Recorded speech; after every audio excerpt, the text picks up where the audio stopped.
Hello viewer, আসসালামু আলাইকুম। আজকের ভিডিওর প্রতিপাদ্য বিষয় হচ্ছে কি পরিমাণ সুদ বৈধ হতে পারে। আজ এ বিষয়ে কথা বলবো। সঙ্গে আছে আমি প্রভাষক ইফতেখার আহমেদ রতন।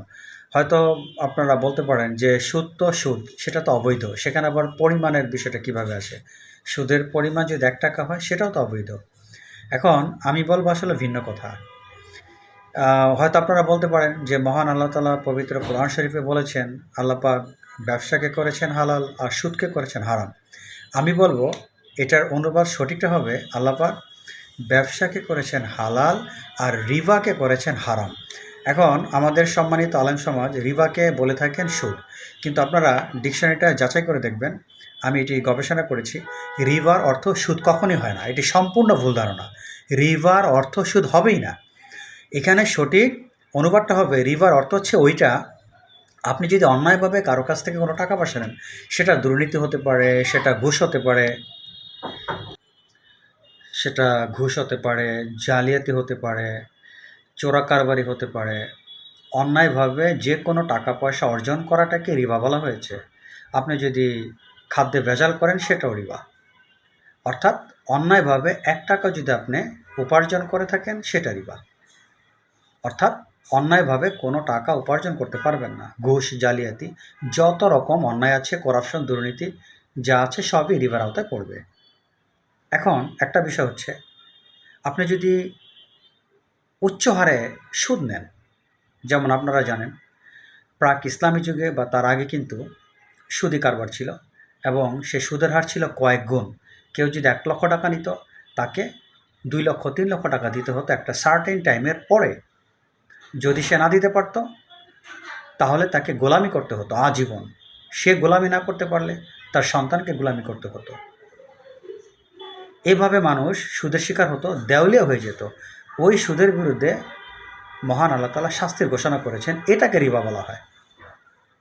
কিন্তু নর্মালি 10% 15% যে সুদ নেওয়া হয়, এটা রিবার আওতায় পড়বে না। তার মানে রিবা বলতে আমরা বুঝলাম অন্যায়ভাবে টাকা উপার্জন করা।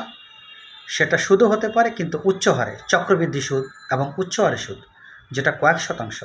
১ লক্ষ টাকা দিয়েছেন, তার এগেনস্টে ১ লক্ষ টাকা চাচ্ছেন বা তার বেশি চাচ্ছেন, জুলুম করছেন, সেটা সুদ, সেটা রিবা। ওইটাকে বলা হয়েছে। কিন্তু নর্মালি আমরা ব্যাংক থেকে যে ১২% বা ১৩% বা ১৫% হারে লোন নিয়ে থাকি, এটা রিবার আওতায় পড়বে না। এখন মূল প্রশ্ন হচ্ছে কতটুকু সুদ খাওয়া যেতে পারে, কতটুকু সুদ নেওয়া যেতে পারে, এটা বুঝতে হবে। এখন আপনার কাছ থেকে একজন লোক ১ লক্ষ টাকা নিয়েছেন, সে ব্যবসা করে ১ লক্ষ টাকায়, আপনি জানেন যে ব্যবসা করে সে ৫০,০০০ টাকা আয় করেন।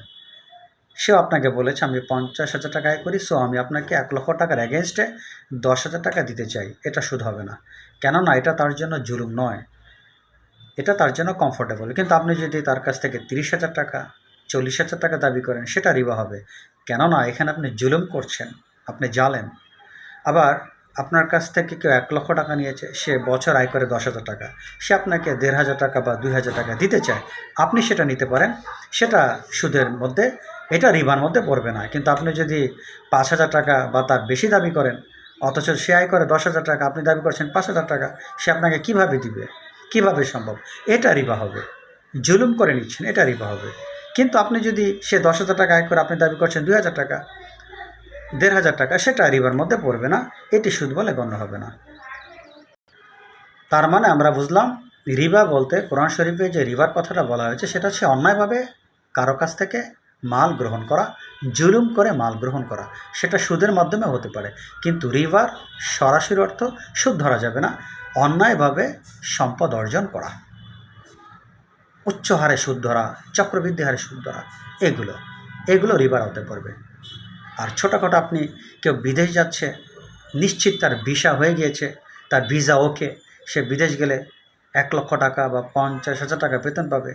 এখন কিছু টাকার জন্য সে যেতে পারছে না, ২ লাখ টাকা ৩ লাখ টাকার জন্য যেতে পারছে না, সে আপনার কাছে টাকাটা হাওলাত নিল, বিনিময়ে আপনাকে কিছু টাকা দিবে, হয়তো ১০,০০০ টাকা বা ১৫,০০০ টাকা দিবে বা ২০,০০০ টাকা দিবে, সেটা রিবার আওতায় পড়বে না।